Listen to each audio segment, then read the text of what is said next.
భాష వల్ల తెలంగాణ పరువు ప్రతిష్ట గౌరవం మంటగలిసిపోతా ఉంది. రాష్ట్రానికి నష్టం జరుగుతూ ఉంది. తెలంగాణ అంటే ఈ దేశంలో ఒక గౌరవం ఉంది, ఒక ప్రతిష్ట నిలిపిండు కేసీఆర్. నీ భాష వల్ల, నీ చర్యల వల్ల, నీ విధానాల వల్ల, నీ పిచ్చి తుగ్లక్ చర్యల వల్ల ఈ రాష్ట్రం యొక్క పరువు ప్రతిష్ట మంటగలిసేటువంటి పరిస్థితి ఏర్పడతా ఉంది.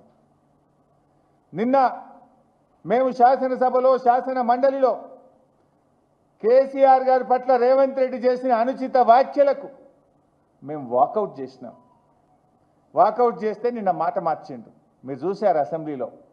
నేను కేసీఆర్ నన్నులే బీఆర్ఎస్ పార్టీని అన్నా అని మాట మార్చిండు. ఒక్కసారి ఆ వీడియో చూద్దాం. ప్రజలకు, ఈ రాష్ట్ర ప్రజలకు నిజాలు తెలవాల్సిన అవసరం ఉంది. బీఆర్ఎస్ పార్టీని అన్నాడా, కేసీఆర్ గారిని అన్నాడా, నిన్నేమని మాట మార్చిండో ఒక్కసారి రాష్ట్ర ప్రజలు, మీడియా మిత్రులు కూడా చూడాలని నేను కోరుతా ఉన్నా. పెట్టు బాబు. నేనే తప్పు మాట్లాడిన అధ్యక్ష.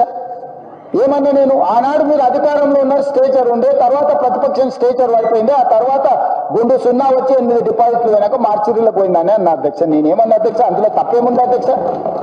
బీఆర్ఎస్ ఈ రోజు మార్చిరీలో ఉందని నేను చెప్పిన అధ్యక్ష. కొంతమంది మా స్ట్రేచర్ పెద్దదని, ఇంతకుముందే మా ఎమ్మెల్యేలు చెప్పేసిన స్ట్రేచర్ నేను స్ట్రెచర్ మీద పోండి, స్ట్రెచర్ మీద పోండి, స్ట్రెచర్ మీద నుంచి మార్చరికి పోతాడు రేపు పొద్దుగాల.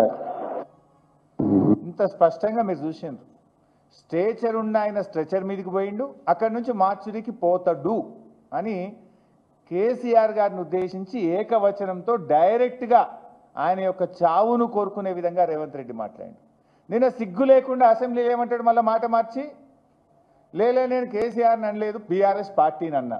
ఇంతకంటే సాక్ష్యం ఇంకోటి కావాలన్నా? 24 గంటల్లోనే మాట మార్చడంలో రేవంత్ రెడ్డి మించినోడు ఇంకోడని ఉంటాడా? నీకు సిగ్గుంటే, నిజాయితీ ఉంటే క్షమాపణ చెప్పు. నేను తప్పుగా నోరు జారినా కేసీఆర్ గారిని మార్చురికి పోవాలని ఆయన చావును కోరుకున్నా అని జాతిపిత అయిన కేసీఆర్కు క్షమాపణ చెప్పు. ఏమన్నా ఆయన పెద్ద మనసుతో నిన్ను క్షమిస్తాడు, ప్రజలు క్షమిస్తారు నిన్ను.